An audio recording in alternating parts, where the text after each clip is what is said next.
Welcome to Wrestling Changed My Life. If you haven't done so yet, give us a star rating and leave us a review.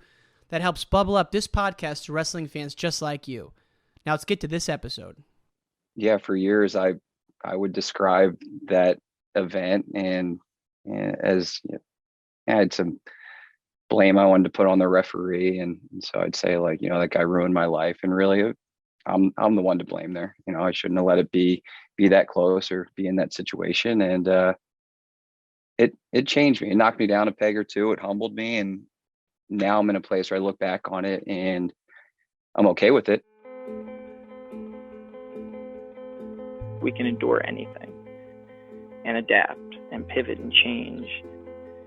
Wrestling gave us that ability. I would say nothing in life has impacted me more than the things wrestling has taught me in terms of self-reflection, resilience. Toughness.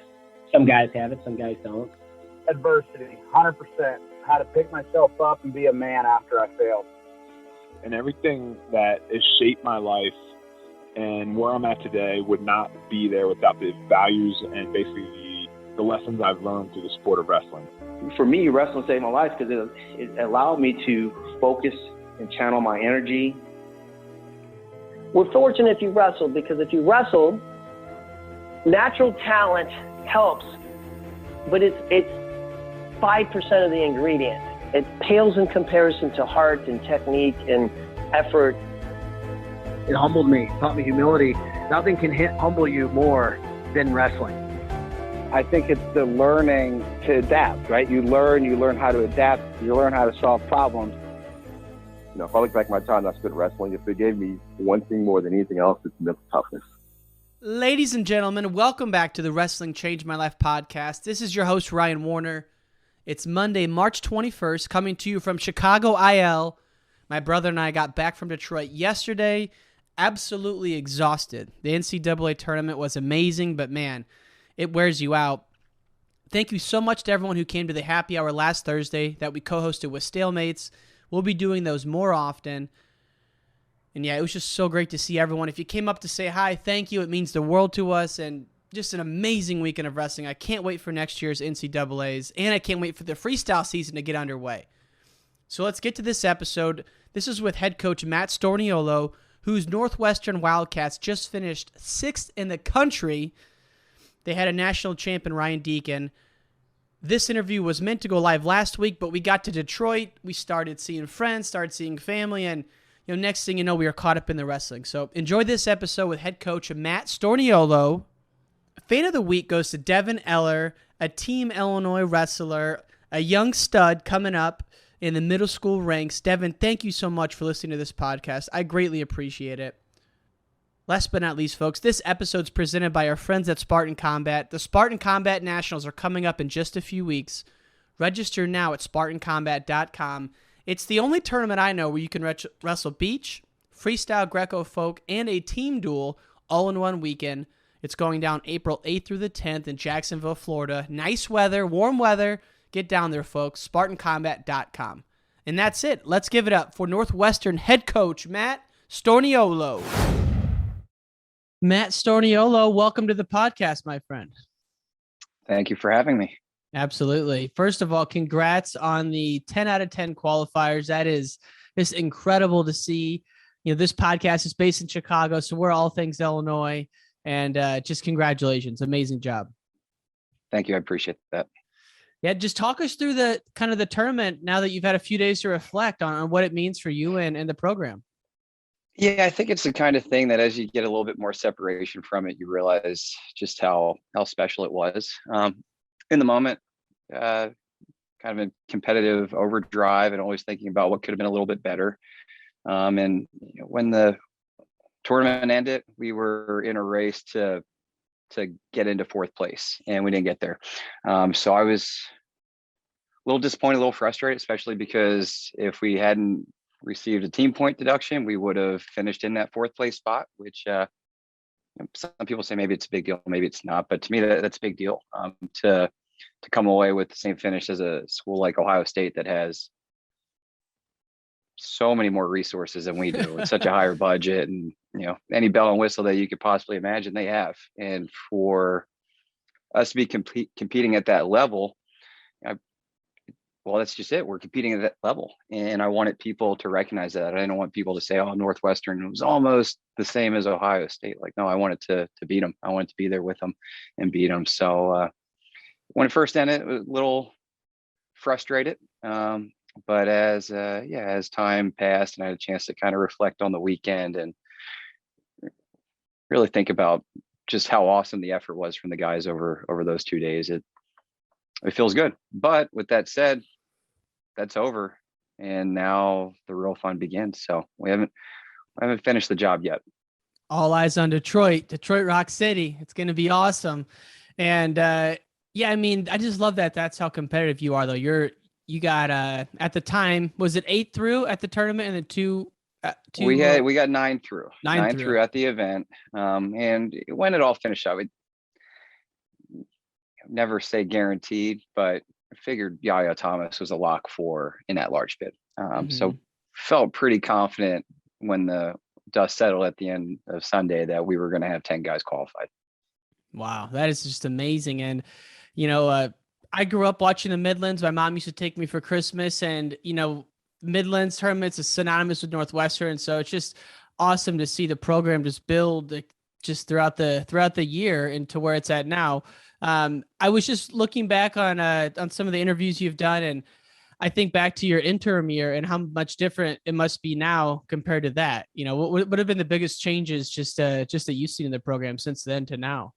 I think the biggest change has been the culture of the program, and that was intentional. And we've got 25 guys, and every one of them is pulling for the one right next to them.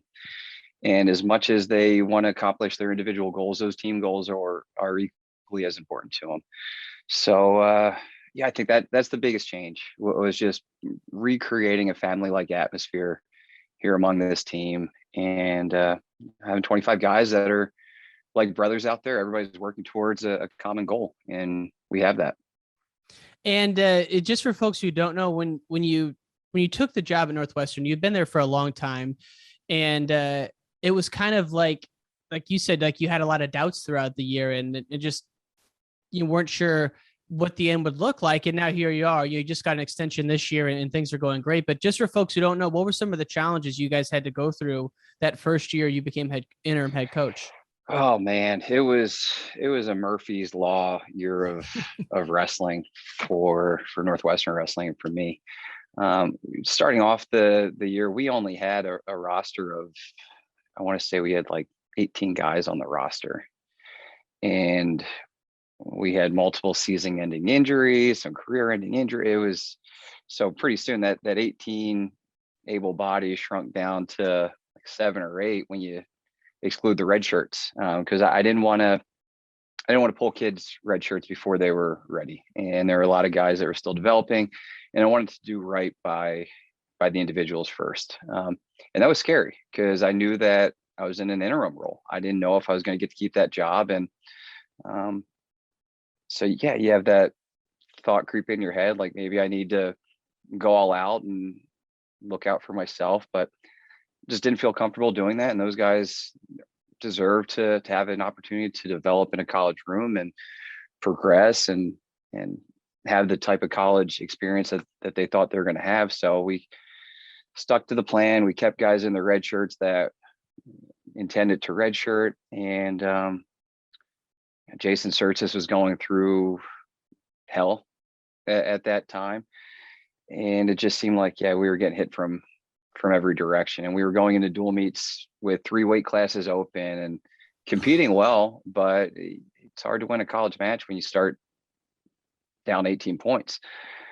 And it was nerve-wracking. You watch the team grow closer, so like, okay, I'm doing some things right, but the competitive results just weren't coming. And it was scary. It was scary going home every night of that season, wondering if I was going to get an opportunity to really make this my team and see it through. And when you're in the depths of that, fighting and clawing through it, what are some things that you look back on that you did that you still replicate if you were in that same situation? Because a lot of people listening gone through it or going to go through something where they're at that spot. I think I just kept reminding myself, even if it's only for the next 6 months, do this the right way. Give these guys on the team the experience that they deserve for the time while you're here. And that was kind of what I hung my hat on. And thankful that it worked out, where I got a chance to continue leading this program and had an opportunity to rebuild it in the way that I had in mind. But yeah, that was kind of the mantra of the year was, give them what they deserve, and whatever happens, happens. Just do the right thing by those guys each day, and then over time, it all kind of builds up. Just looking back now, knowing you had been assistant for 6 years, I believe, somewhere in that range, and you go into being a head coach, what are some of the things you learned in your first or second year that you really didn't have an appreciation for, didn't realize it was going to be that much of a time suck kind of thing? I think one of the things that became apparent really quick was the ripple effect, right? Nothing really happens in singularity. Everything you do is going to have a consequence, whether it's immediate, whether it's an example that you set that's going to come back into play down the road. So just realizing that nothing really happens in a vacuum. As a head coach, when you make a decision, there are going to be repercussions, and some that you don't even think about. So it was trying to shift the mindset to where you're almost thinking 2-3 moves in advance. Like, okay, if I decide to do this with an athlete, what's this going to mean for the next athlete that comes along and wants that same thing? Or it's kind of hard to even think about in general terms like this, but that was one of them, was that, yeah, nothing happens in a vacuum. The other thing was, don't ever get too comfortable, because just when you think like things are even keel, something's going to change, something's going to blow up, whether it's coach leaving, whether it's an athlete leaving, or recruit. There's just so much that's beyond your control, and if you try to make it all within your control, you're going to drive yourself crazy. So it's kind of just to expect the unexpected, because it's going to happen. It's I can't even imagine when you're dealing with young people and these student athletes, what's going on, and you multiply that by the recruiting, and then by another layer that's only grown is the RTCs, and I'm sure that's why someone like you surrounds themselves with someone as legendary as Andrew Howe. How did he come into your circle? Andrew was a reference from Jake Herbert. Jake was my first call. I wanted to get Jake to come back to Northwestern. Most decorated wrestler to ever come through this way, and a longtime best friend. So it was no brainer. Jake Herbert was the guy I wanted. So I reached out to Jake and said, come on, let's make this happen. And Jake said, like, I just bought a house. I'm in Michigan, married, getting ready to get married, and had career aspirations that were beyond the sport. So that didn't work out, but he said, you should reach out to Andrew Howe. So gave Andrew a call. It seemed like there was a little bit of uncertainty with the Oklahoma program. So right place, right time to get Andrew on board. And then it kind of snowballed from there. Talked to Cody Brewer. Cody originally had his mind made up. Actually, no. Talked to him. There was interest. We were lining up a visit for him to come out. During that time, he decided he was going to go to Penn State, join the Nittany Lion Wrestling Club, and train down there. And so kind of sent him I was trying to implant a little thought in his head, and told him, hey, that's what you want to do. Good luck to you. If you ever want an opportunity to build your resume, start thinking about your career and be more than a workout partner, then give us a look. Love to have you. And a couple weeks later, found out that he was rethinking things and he was ready to jump on board. So really fortuitous how it all kind of came together there. And then had that core initial staff, and from there start to build it my way. Yeah, and it's just cool to see someone who was preparing to be a head coach and finally get to implement those changes. Just going back to your first stint as coach at Old Dominion, what was that like, and what were some of the big takeaways from your time out there under Coach Martin? Man, I loved my time at Old Dominion, and it breaks my heart that that program is no longer with us. But I think Old Dominion was the perfect place for me to start off. The way my senior year ended at the NCAA tournament, I was crushed. I was devastated. I was depressed. It changed me as a person for a long time. And kind of really that big of an impact. Yeah, it was tough at the time. I thought that my life was ruined. Like that was 18 years. No, that was 20. No, it was 18 years. Yeah. 18 years of work, 17 years of work, to come up short, right? The goal was to win a national title, and I didn't do that. It was within my reach. I had the ability, the potential to do it. I had the seed to do it. Everything was lining up for me to win a national title, and I didn't get it done. And the way it happened too probably made it a little bit harder to swallow. But yeah, for years I would describe that event and as I had some blame I wanted to put on the referee, and so I'd say, like, that guy ruined my life, and really I'm the one to blame there. I shouldn't have let it be that close or be in that situation. And it changed me. It knocked me down a peg or two. It humbled me, and now I'm in a place where I look back on it and I'm okay with it. I'm glad it happened. I think it made me a better person, a more grounded person, and it put me on the right path to get where I am today. If I don't start off at Old Dominion, I probably don't leave a job after 2 years to come to Northwestern and then be in the right place, right time to take over a Big Ten program. So kind of got off on a tangent there.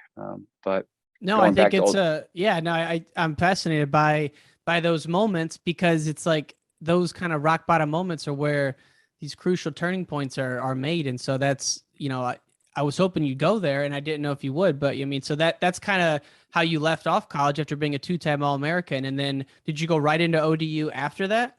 Yeah, right into ODU. I wasn't sure what I was going to do. Originally, I was thinking I wanted to possibly stick around Oklahoma and be a grad assistant.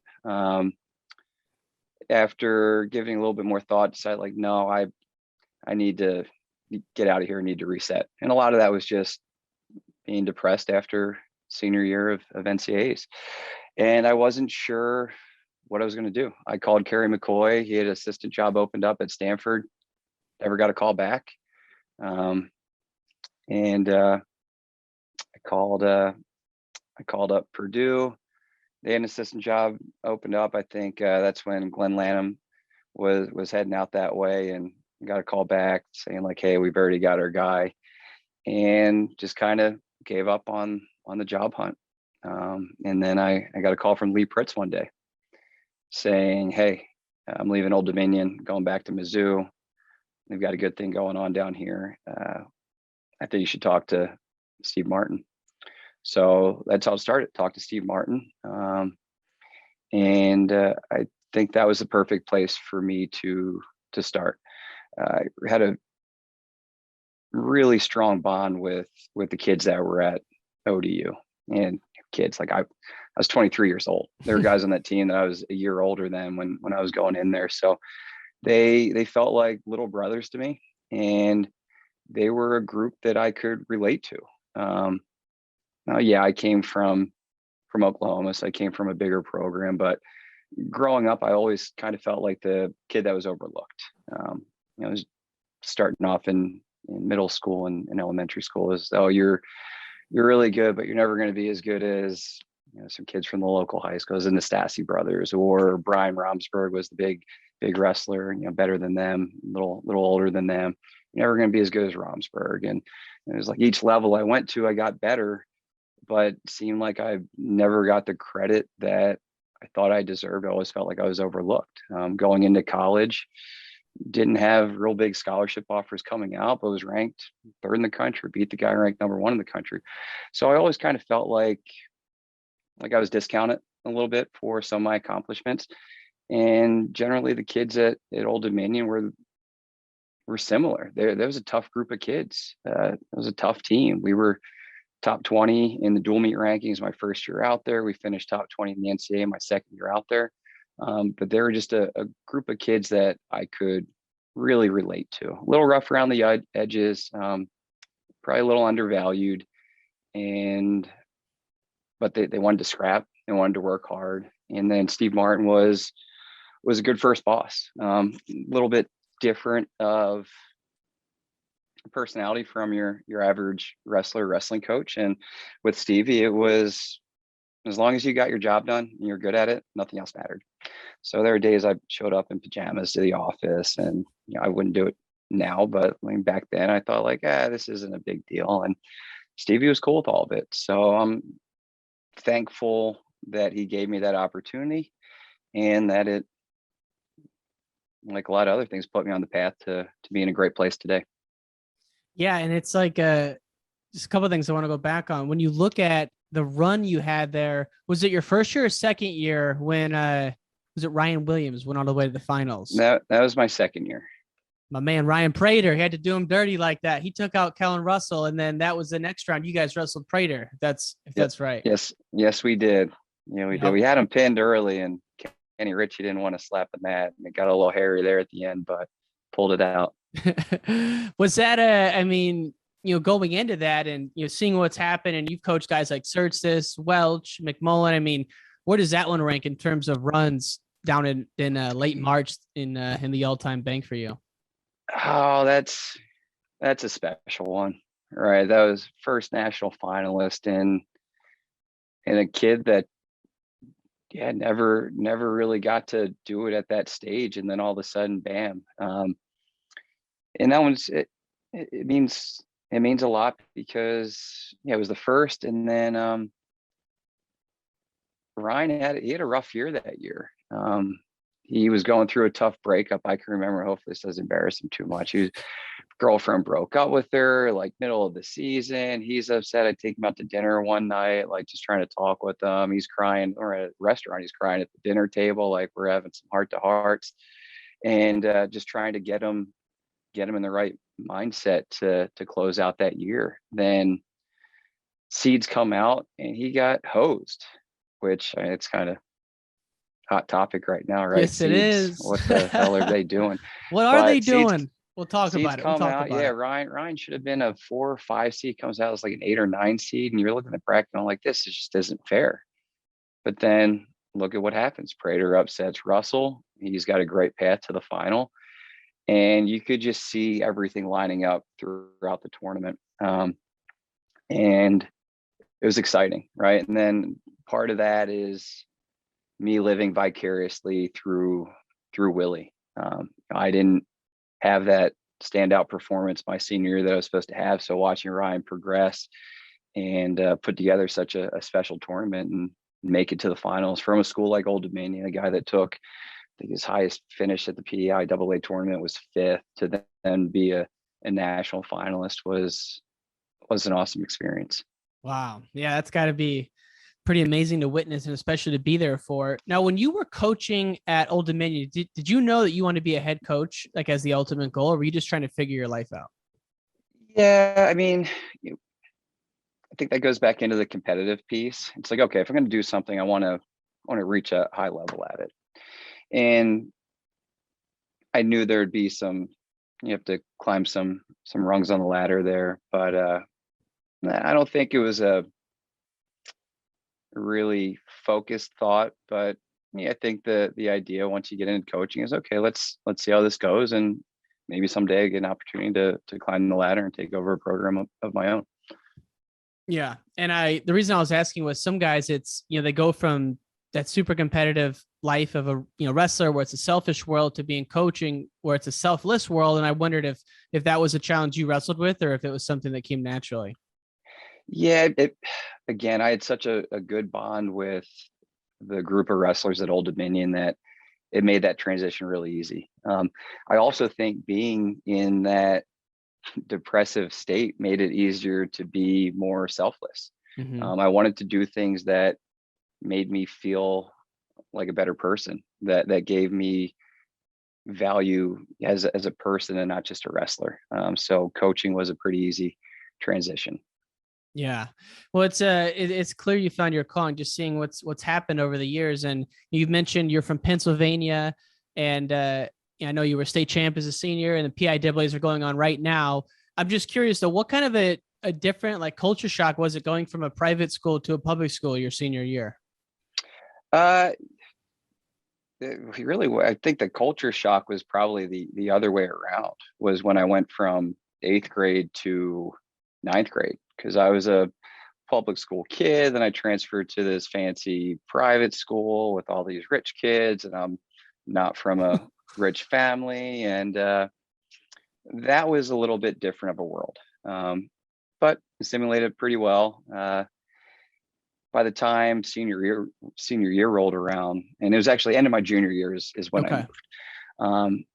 I was stoked about it. Like, I would go to the prep national tournament, and then a week or two later, me and a couple of buddies, we would go to the PIAA tournament and watch it. And that was the event, right? Watching that after coming from prep nationals was just like, man, I'm at the JV tournament. Like, this is where I want to be. So when I finally had that opportunity, it was awesome. And then, like, you go from the tough private school to State College Area High School, which is one of the best public schools in the state. But compared to the Haverford school, I was like, man, this is easy. Like, I know stuff that my teachers don't even know. And girls in class again, like, man, this is great. And then I was wrestling in PIAAs. And so it was, I wouldn't really say there was any culture shock there. It was all excitement, and I was ready to go. And so when you went there initially, did you go there to wrestle, or was there like an academic opportunity? Of course I didn't go there to wrestle, because that's not allowed. But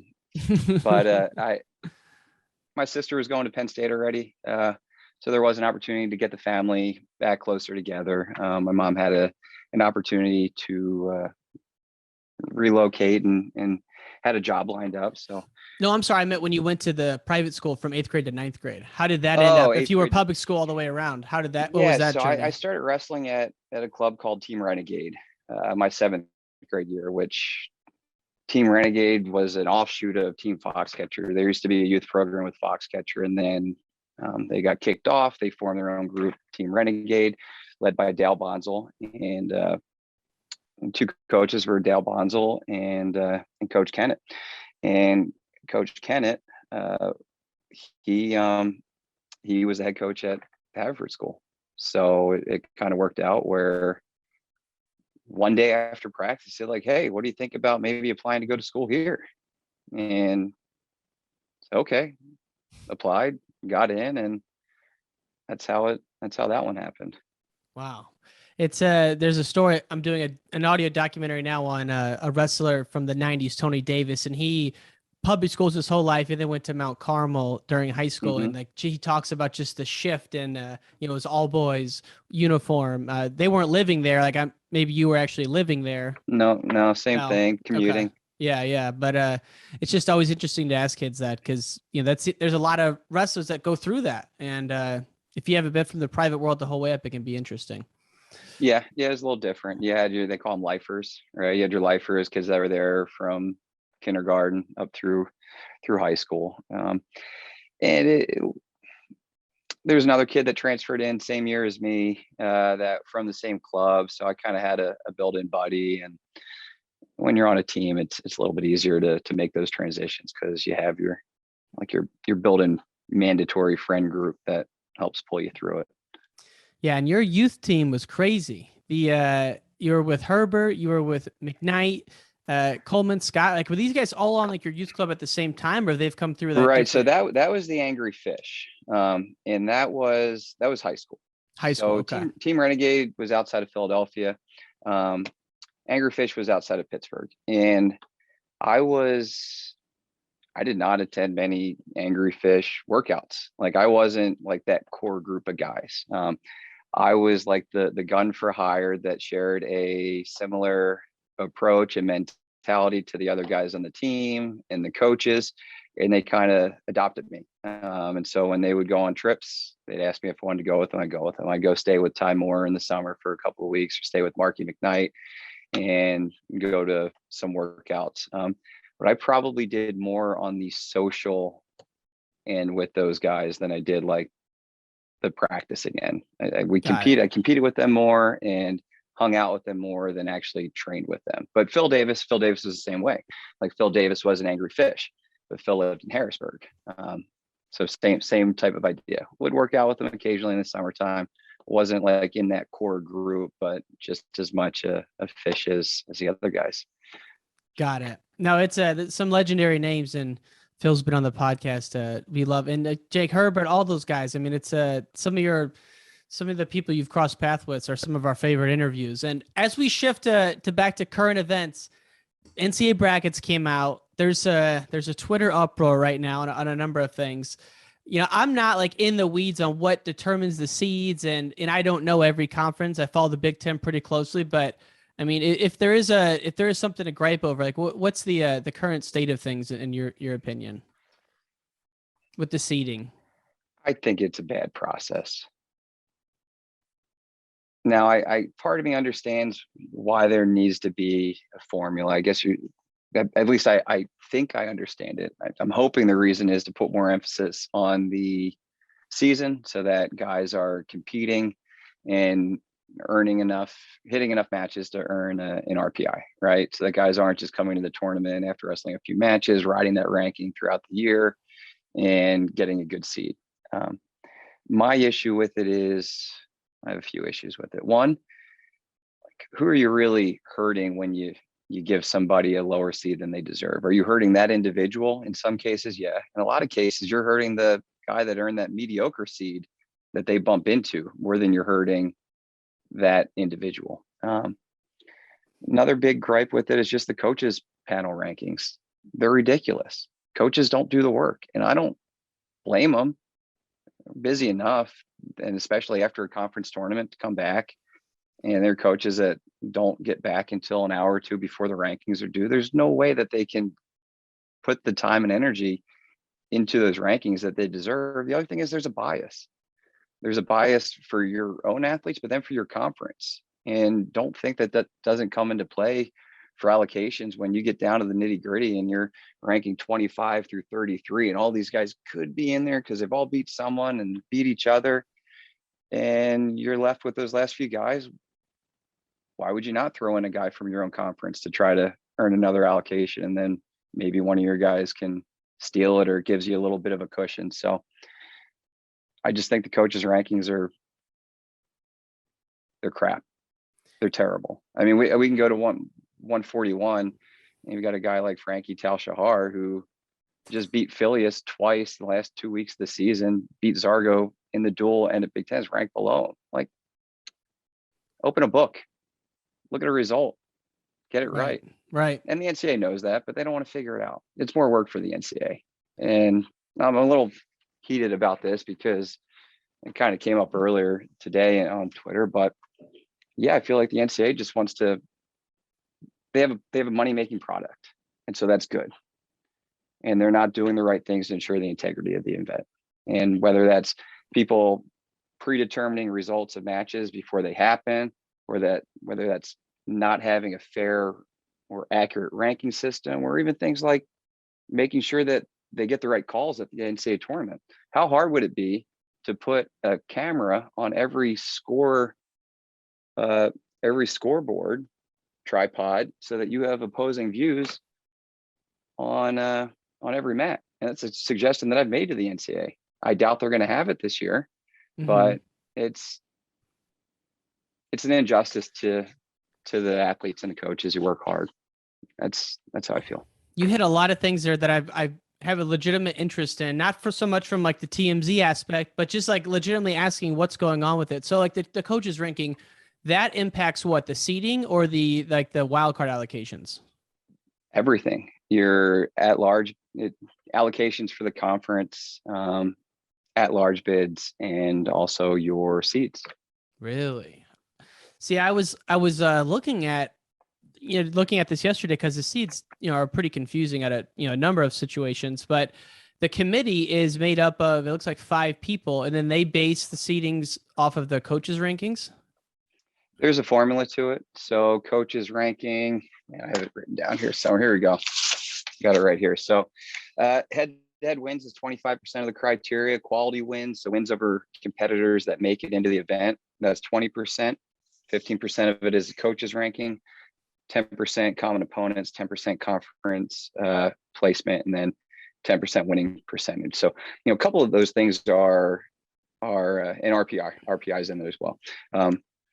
Some of those things are redundant, like winning percentage is already reflected in your RPI. Mm-hmm. Why do you have that in there? Plus, winning percentage shouldn't really mean all that much. You can't compare a Big Ten wrestler's season of work to a Pac-12 wrestlers or a SoCon wrestlers. They're not the same. And so you're going to get skewed results when you take that into account. I don't think winning percentage should be in there at all. Mm-hmm. And if it is, do it as part of the RPI where it takes into account strength of schedule, but get that out of there. And is it true that losses don't impact the seed at all? No, that's not true. And they impact it because they're going to impact it in your winning percentage and your RPI. But and some of this is a mystery to me. And some of it's info that I've gathered from people on the committee. Losses do matter, but it matters who they're to. And one thing that's really frustrating, we ran into this, it would have been Ryan Deacon's freshman year. Oliver from Central Michigan gets seated above us because he beat us in November at the Michigan State Open. But the talent of his year, he lost to not everybody. That's an exaggeration, but he lost to some pretty subpar competitors. And when talking to somebody that was on the seating committee about it, he said, well, he had a head-to-head win over Ryan and they're right next to each other. I said, okay, so you're better off losing to wrestlers that are just really, really bad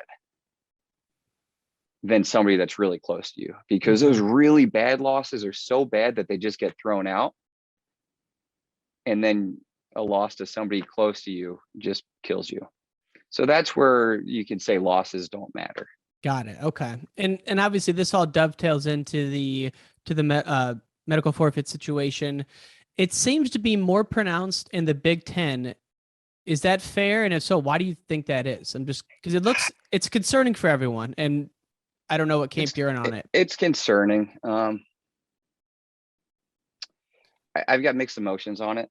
I don't know what the fix is, but yeah, it's an issue. Anytime you've got 2 forfeits in your conference finals, it's embarrassing. That's a bad look. And I'm pretty sure that's not what Dan Gable would call Iowa style. That's an issue. Guys that forfeit for seeding purposes. And I think it happened to us at 133 pounds. We lost a close match to Rayvon Foley at the dual meet. Michigan State didn't wrestle him against us. Kid's walking around perfectly okay. He's eating a burrito, before the round, looks happy, looks healthy. But people protect things. So that's how that works with that situation? That's crazy. See, I never really knew what people meant when they said, they're doing it for seeding. So Rayvon beats you in the duel. If you beat him there, we beat him there. We get the 8 seed at NCAAs. He's the 10 seed. And so him forfeiting, there's no penalty to that. There's no penalty to it. Woo. Now, I don't know how I feel about medical forfeits counting as losses, because now I think you're putting coaches and athletes in potentially precarious situation where a kid is hurt and maybe he shouldn't wrestle, but now there's pressure to do so. It's such a fine line, right? Because everyone can agree, if someone's actually hurt, just from watching on the TV, Kemmerer's shoulder pops out. The guy was in grimacing pain. We know he's hurt. Okay, but there's a lot of people where that's not the case. And just remember when we had the phantom injury times and they put in the rule, if you're injured, you got to give up a point. It seemed to have stopped this. Choice. Right. So I don't know what the answer is, but man, it's so weird. It's such a crazy thing. Yeah, I don't know. I don't know if it's that. Yeah, the suggestion that I like the most, now it wouldn't help a guy like Kemmerer that's trying to gut it out, is have there be like a mandatory suspension, right? If you're that hurt that you can't compete, that you can't compete for 10 days. Mm. And that takes care of the problem right there, right? People aren't going to protect a seed and miss the NCAA tournament because, there's no point in the seed thing. Got it. It doesn't, it helps you at tournaments too, regular season tournaments where you have guys that beat somebody on the front side of the bracket and then don't wrestle them on the back side of the bracket. See that in Vegas, you see it at Midland, Southern Scuffle, you see it a lot of places. They get that win and they just want to hold on to it. So I think it would help in situations like that because coaches aren't going to have their guy miss 1, maybe 2, 3 duels because they want to hang on to a seed. That's just that's just the weakest thing I've ever heard. That you get the Vegas tournament, you beat someone on the front side, you're not going to wrestle again on the back side because of the seed thing. It's like, I get it, but man, that's unwrestling, like, to have this happen. And it's just crazy because the product's so good right now. The wrestling is so good. And when it's done right, it's awesome. And the dual meets are awesome. Freestyle's great. So the product's never been better. Kids have never been better. And it just sucks that we're still talking about it because there were so many great matches this weekend. But man, it was just such a weird thing to see 2 forfeits of the finals. Yeah, it's a black eye on the sport. Yeah, it is. And then the last thing is, how similar is this to this prearranged forfeit situation? That's even weirder. That it's not weird. It's a lot of words. I wouldn't call it weird, but it's cheating. There's zero integrity to that. And I understand sometimes you're put in positions where you're trying to do right by your kids, but like, is that really doing right by your kids? Teaching them to cheat, teaching them to work the system instead of earn it. And that's what it is. Anytime that you the result before you go out there, and I'm not talking about in a tournament, right? You've got 2 guys in a tournament, one guy's hurt and there's a reason to injury default or to go out there and start it and stop it. I can give you an example of when I feel like it's acceptable. When I was an assistant coach here, we had a kid, Alex Polizzi, at the Big Ten tournament. He's working out the day before. He tears some cartilage in his knee, it flips, and we cannot get his knee to unlock. Take it to the hospital, they're shooting syringes full of saline in there, trying to get it to loosen up, and cannot get this thing to unlock. Whoa. So I went to the head coach at the time. I said, listen, I think we should start the first match, stop at injury default. If we won that first match, it didn't matter. We still either had to win our quarterfinal or win the wrestle back if we lost to place.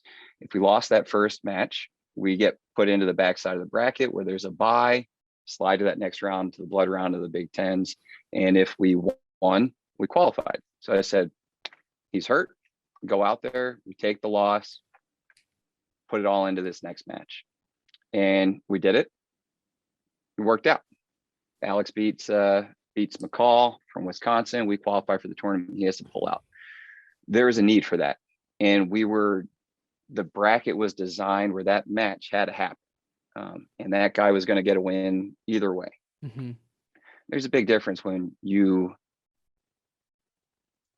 concoct a match, right? When it's an extra match. That's not a match that's slated. It's not a match at a tournament. It's not a match that has to happen in a bracket.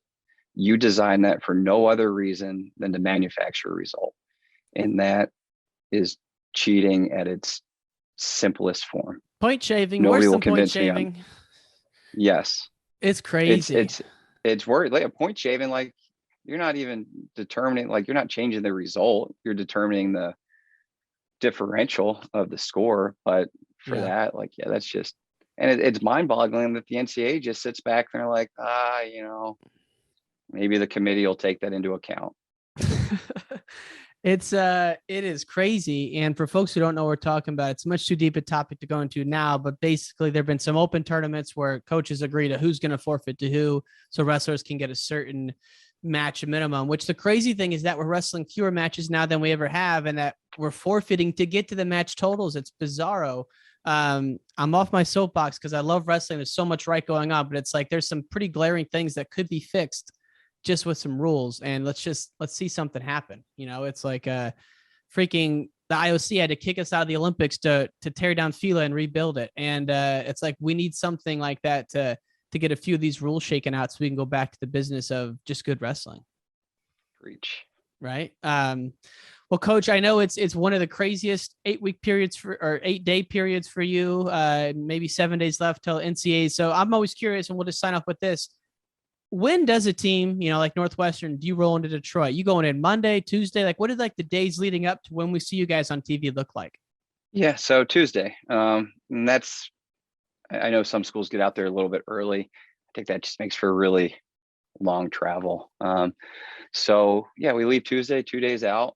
We'll work out here in our home facility before we take off. Probably get a 10 o'clock workout in, hit the road around 12:30, get to Detroit, settle in, get a workout in the arena on Wednesday morning, and give the guys their pump up talk on Wednesday night. And awesome.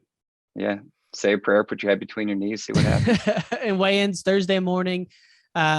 You guys are probably, do all the teams get up Thursday morning to get the final pounds off, or do some guys have it done the night before? Everybody's a little bit different. For the NCAA tournament, we try to get our guys to wake up on weight or close to weight. Yeah. But and then this year will be a little bit different for everybody. We're used to 1 hour weigh-ins on day 2 and day 3, and we're 2 hour weigh-in. Wow. So it'll be it's good. It's good for the competitors. I think you're gonna have a better product. Awesome. Well, we will be watching intently, and just best of luck to you. It's so great to have you on the show, and you're welcome back anytime, Coach. Awesome. Thanks a lot. Thank you so much for listening to Wrestling Changed My Life. This episode was brought to you by Spartan Combat. You can register now for the Spartan Nationals taking place April 8th through the 10th at SpartanCombat.com. To keep up with Wrestling Changed My Life on social media, follow us on Instagram at Wrestling Changed My Life. You can also go to WrestlingChangeMyLife.com for all past episodes. That's it, and we'll see you next time. That's it, and we'll see you next time. That's it, and we'll see you next time. That's it, and we'll see you next time. That's it, and we'll see you next time. That's it, and we'll see